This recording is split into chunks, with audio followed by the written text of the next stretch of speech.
being here. First, I would like to make mention of the fact that we were really grateful for His Royal Majesty for receiving our president, especially so that today is a Buddhist holiday here in Cambodia. The holiday is intended to honor the saints of their faith, and the king is one of the saints of Cambodia, on account of which he normally is supposed to be in retreat. But he took this as an exception to meet with our president, whom he considers as a very important person. And so we're very grateful for that. And we had requested only for a working visit in coming over to Cambodia, but the government had elevated it into a full state visit. So again, this is one of the significant features of the visit of the president here in Cambodia. We had earlier a bilateral meeting with His Royal Majesty. And you see, the king of Cambodia is a very cultured person, very intelligent, very regal, very elegant, well respected by the people. And I was personally amazed by the fact that our president had measured up to this very important occasion. The president himself was also very regal, very elegant, and very gentle in so far as his engagements with His Royal Majesty this morning. So we're very happy about this. Of course, the substantive aspect of the visit will come in this afternoon, when we will be meeting with the Prime Minister himself, Mr. Hun Sen, and the other officials of government. But this morning was an exchange of pleasantries with the two chiefs of state, and we were also fortunate to go to the historic monument where the president had laid wreath to the Independence Memorial here in Cambodia, as well as thereafter to lay a wreath on the King Father, the former king of Cambodia, Norodom Sihanouk. So that was the activity for this morning, and we are very happy that it went very smooth and very successfully. Thank you. Okay. Secretary. There are going to be 4 MOUs that are going to be signed during this particular state visit. And we'd like to ask now Sec Roman Lopez to elucidate on trade.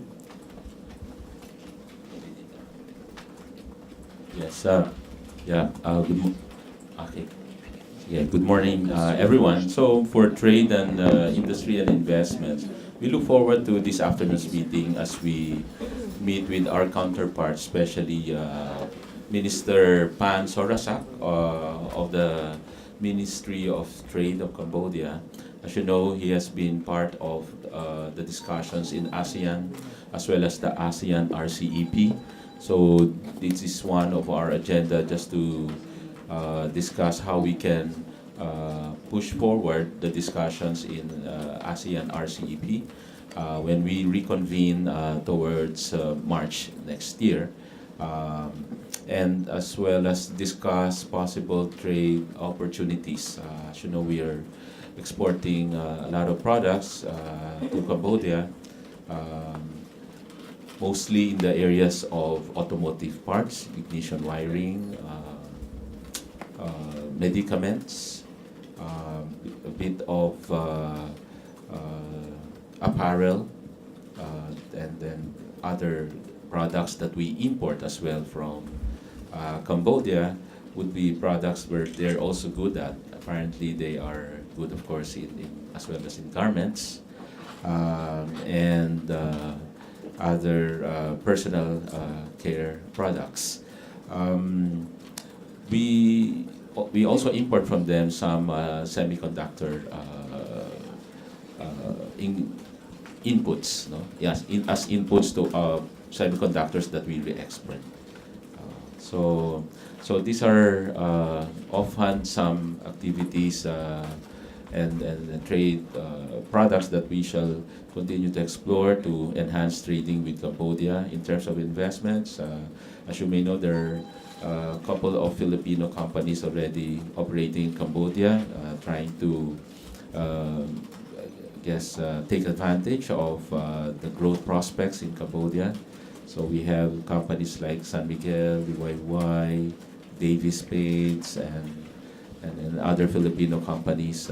I think Penshop is also here. So we can see Filipino brands also expanding in this part of the world, and more so taking advantage as well of the free trade agreement that we have within ASEAN. And of course, Cambodia is part of the ASEAN 10. A lot of opportunities, I guess, both ways. Filipino companies expanding to the Cambodian market, as well as our intention to invite them to invest also in the Philippines. In this case, Cambodia, we met some, and we will be meeting some business chambers this afternoon. There will be some business calls this afternoon, both from Cambodian investors looking for opportunities for investments in the Philippines, and as well as Filipino companies based here in Cambodia. So at the same time, looking at Cambodian businessmen investing in the Philippines. They are usually interested in the areas of tourism projects, resorts, finance.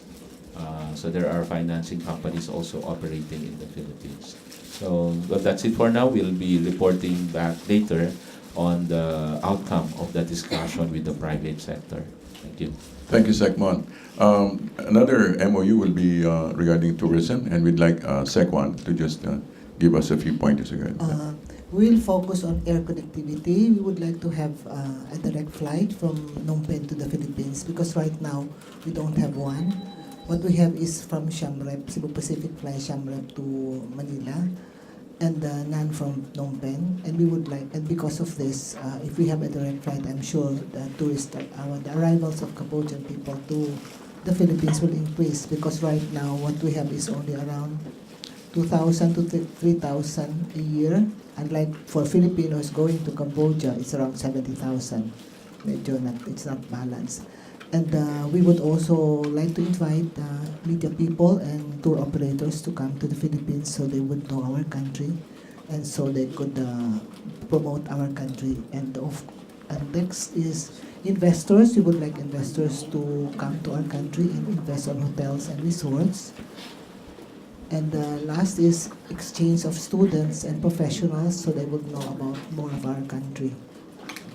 I think that would be our focus on the memorandum of understanding, and we'll give you a copy of that once we have it signed. Thank you, Secwan. We'd like to ask now Sec Bello to give some pointers. Thank you, Sec Ernie. I was informed earlier this morning that the contract, the MOU or MOA was presented to Secretary Junas USI, because we don't have a polo office here. And since they have the consulate here, they referred the matter to Sec USI. So I'm not aware of the contents of the memorandum of agreement. But I presume that the reason for that is that we don't have much problem about our OFWs here. In fact, there are more OFWs as far as Asian countries are concerned. So probably the memorandum of agreement that will be signed by Secretary of Foreign Affairs, June Nasai, will be on foreign affairs matters, not on labor matters.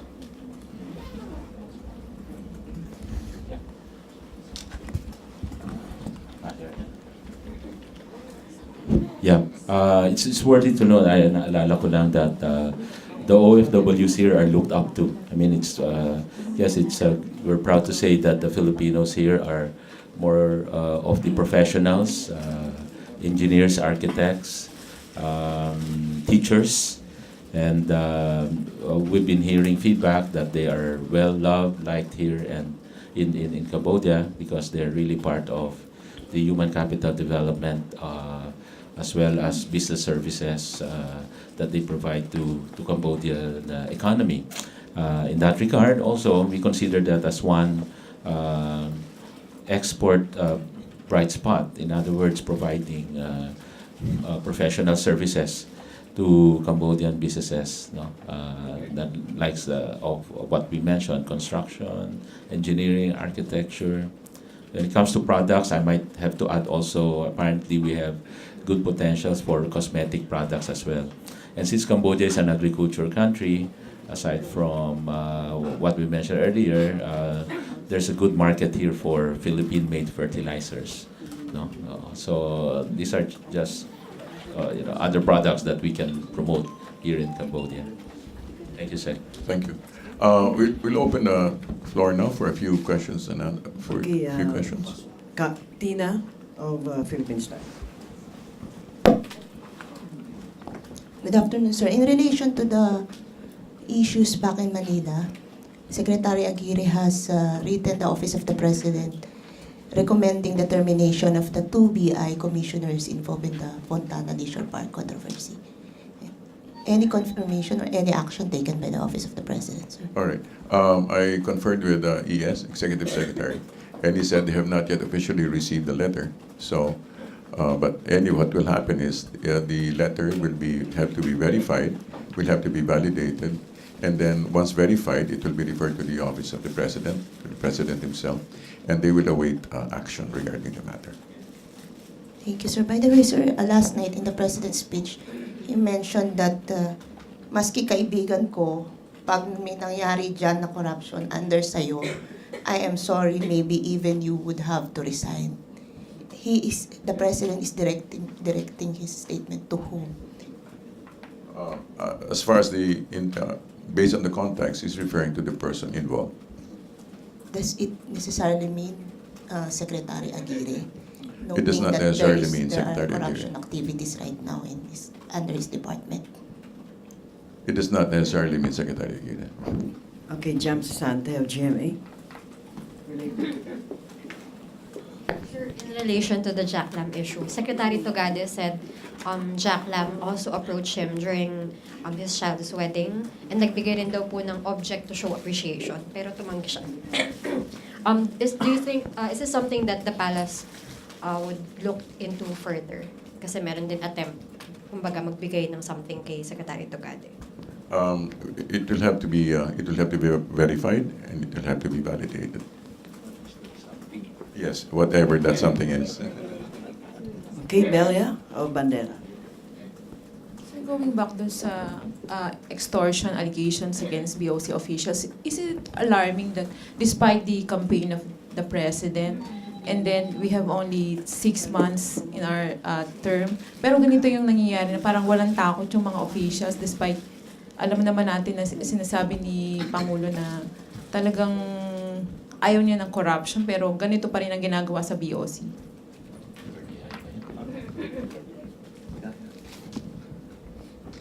Well, first, we have to give them the benefit of the doubt. No, we have to find out the veracity of the allegation on extortion. Now, as you said, if it is true that they were involved in extortion, I think the only honorable thing for them to do is to leave their office to save the president the burden of dismissing them. But having said that, you know for a fact that the crusade of the president is anti-corruption. So it's not a guarantee, no? Kasi the very reason why the president has gone into this crusade is because of the reality that corruption pervades the government, especially before he came in. Kaya niya diniin yung kampanya niya against corruption. Pero siyempre hindi mo rin maalis na nandiyan pa rin, and probably they're trying the patience of the president, pero doon sila nagkakamali. And then sir, kasi parang napaka nung ginagawa nila, sir, after na may mahuli, tapos ipresent pa nila, inamin nila, tapos, di ba, kung hindi ka ba mahuhuli, hindi mo pa aaminin na merong extortion or merong ka tinanggap na money? Parang, di ba, ano yun, naglululokan ba tayo? Di ba parang ganun, sir? Well, you have to understand their position because, it's not only a question of losing their job. It might also mean losing their liberty. So they have to put up already their defense. At this stage, dinalabas na yung depensa nila. So normal lang yung nagagawin nila yan. Especially if they're assisted by lawyers. And especially if they're lawyers themselves. Last question from Lyla. Okay, other matters? Okay, Jem? Sir, just about the President's health, can we get a clarification lang po on how serious his injury or spinal issue is? Kasi some health experts are saying na yung fentanyl na pinatake kay President, it's only prescribed to people na medyo matindi yung problema dun sa spine. Gaano po ba talaga kaseryoso? Ako, I'm not a doctor, no? Pero if the President is doing what he is doing, mahirap tanggapin kung ganitong edad namin dalawa. Yung nagagawa niya, hindi nagagawa ng somebody who is sick. So he must be in his peak of his health. Kasi ako, nahirapan nga ako, labor lang ang hawak ko. Sa kanya, buong bureaucracy hawak niya. And if you only saw him how he worked last, when was that? The day before we left. He worked the whole day. I think that was 26 hours. Continuous, non-stop. And talking about problems, facing challenges. I don't think the President has any illness or any illness of concern. Matapos tayong 1:30, meeting pa siya. Meron pa sa meeting. Okay, last question from Lyla. Sir, good afternoon. Sir, what do you say to suggestions from Congressman, I think Duterte, for Malacanang to issue medical bulletins to update the public on the President's health, since it's also a public concern, because he's the leader of the country. What do you think of such suggestion? Secretary Abelio. And Secretary Abelio. I don't think it's that necessary, no? What you see is what you get. Kung nakita niyo si Presidente naglilib sana na hindi niya kaya yung ginagawa niya ngayon, then you can have some doubts about his health. Pero kung nakikita mo ang ginagawa niya, that anyone, the four of us here can do with difficulty, then that's the time maybe when we ask him to give his health bulletin. Pero super healthy siya Hindi ko maintindihan kung saan niya nakukuha yung energy niya.